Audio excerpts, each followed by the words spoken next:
अब हम समझते हैं कि mental as well as spiritual prosperity क्या है। जब हम मेंटल प्रॉस्पेरिटी कहते हैं तो हम माइंड की बात करते हैं, वो है मन। मन एक्चुअली किधर है? मन ऑरा है हमारे शरीर के इर्द गिर्द, जो हेड टू टो पूरे एक ओवल शेप में होता है।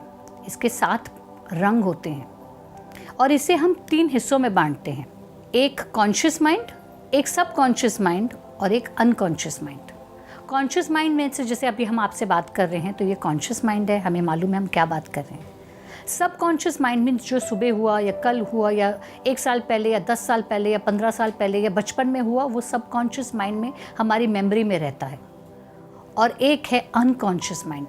अनकॉन्शियस माइंड वो पार्ट है जो पिछले ज़िंदगी, पास्ट लाइफ्स की डीवीडीज होस्ट करता है। अगर हम स्पिरिचुअलिटी में जाते हैं और अगर हम स्पिरिचुअल प्रॉस्पेरिटी चाहते हैं, जो एक्चुअली हमारी ज़िंदगी का लक्ष्य है, तो हमें समझना चाहिए कि हम ज़िंदगी में क्यों आए हैं।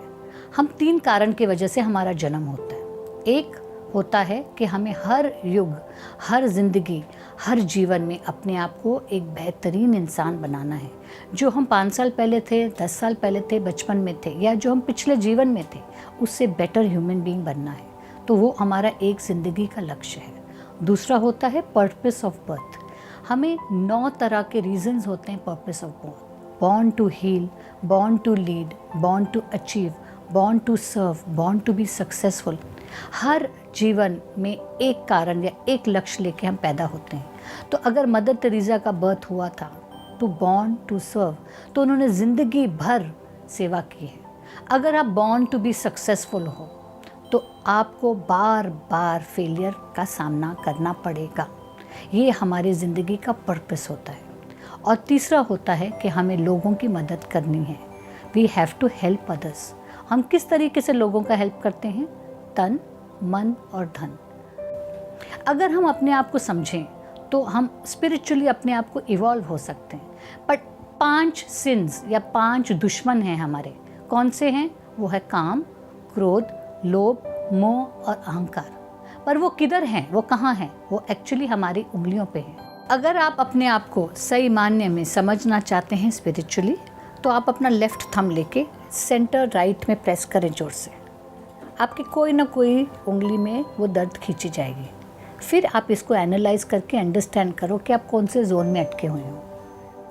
अगर आपका ये थंब है तो आप एब्सोल्युटली ईगोसेंट्रिक हो, मतलब आपका अहंकार आपको जीने नहीं देता।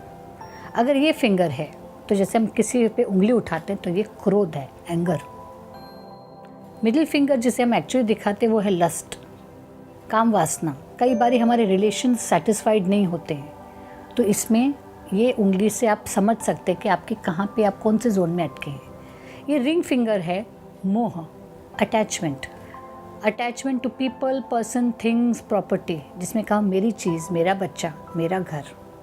और लास्ट फिंगर है जब हम कहें और ले ले और ले ले और ले ले, दैट इज़ लोभ, ग्रीड। सो काम, क्रोध, लोभ, मोह, अहंकार आर द 5 फिंगर्स जिससे हम अपने आप को समझ नहीं सकते। ये एक चीज़ है जो चेंज होती रहती है। ज़रूरी नहीं आज यहाँ पे है तो यहाँ रोटेट होएगी।